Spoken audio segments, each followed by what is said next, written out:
হযরতে খাব্বাব রাদিয়াল্লাহু তাআলা আনহু শুধুমাত্র আল্লাহ তাআলাকে রব হিসেবে মেনে নেওয়ার কারণে, শুধুমাত্র আল্লাহ তাআলাকে স্বীকার করে নেওয়ার কারণে মক্কার কাফেররা তার উপর অকথ্য অবর্ণনীয় নির্যাতন চালিয়েছে, অত্যাচার চালিয়েছে।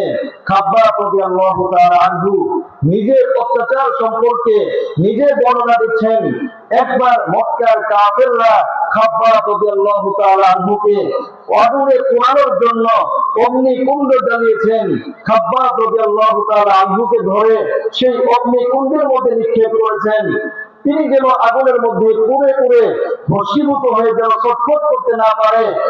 এক প্রচন্ড কাফের তার পা দ্বারা খাব্বাব রাদিয়াল্লাহু তাআলা আনহু এর বুকের উপর পা দিয়ে তাকে চেপে আগুনের মধ্যে ধরে রেখেছেন। খাব্বাব রাদিয়াল্লাহু তাআলা আনহু বলতেছেন, ওমর, কার কথা শুনে রাখুন, সেই কাফের আমি যেন নড়াচড়া করতে না পারি, ছটফট করতে না পারি, এই জন্য আমার বুকের উপর তার পা দিয়ে চেপে ধরেছে। এই চেপে ধরার কারণে আমার পিঠ যখন আগুনের মধ্যে চেপে যায়, আমার পিঠের চাপের কারণে আগুন নিভে যায়। কেমন কষ্ট দিয়েছেন খাব্বাব রাদিয়াল্লাহু তাআলা আনহুকে।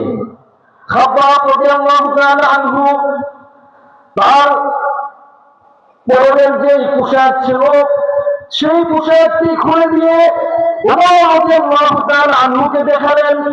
হযরত ওমর রাদিয়াল্লাহু তাআলা আনহু এর চোখ দিয়ে দর দর দর দর করে অশ্রু প্রবাহিত হইতেছে। ওমর রাদিয়াল্লাহু তাআলা আনহু বলেন, আমি খাব্বাব রাদিয়াল্লাহু তাআলা আনহুর পিঠের মধ্যে লক্ষ্য করলাম, আগুনে পোড়া যাওয়ার কারণে তার পিঠ কুষ্ঠ রোগীদের মতো সাদা ধবধবে হয়ে আছে। সাহাবায়ে কেরাম আল্লাহ তাআলাকে রব মানার জন্য, আল্লাহ তাআলাকে রব স্বীকার করার কারণে তাদের উপর এমন কোন কষ্ট নেই যে কষ্ট তাদের উপর আবর্তিত হয় নাই, কিন্তু তারা সমস্ত কষ্টকে, সমস্ত নির্যাতনকে, সমস্ত মুসিবতকে মুখ বুজে সহ্য করেছেন, মাথা পেতে মেনে নিয়েছেন, কিন্তু আল্লাহ তাআলাকে রব হিসেবে মেনে নেওয়ার ক্ষেত্রে এক বিন্দু পরিমাণ তারা পিছপা হন নাই। সাহাবায়ে কেরাম আল্লাহ তাআলাকে রব হিসেবে মানার কারণে নিজের পিতার মহব্বতকে ছেড়ে দিয়েছেন, নিজের মায়ের মহব্বতকে ছেড়ে দিয়েছেন। এক সাহাবীকে তার মা বলতেছেন, তুমি মুহাম্মদের কাছে গিয়ে যে রবের সন্ধান পেয়েছো, মুহাম্মদকে যেভাবে তুমি নবী মেনে নিয়েছো, যদি তুমি মুহাম্মদকে নবী মেনে নেওয়া থেকে ফিরে না আসো, তবে আমি তোমাকে ত্যায্য পুত্র করে দিব।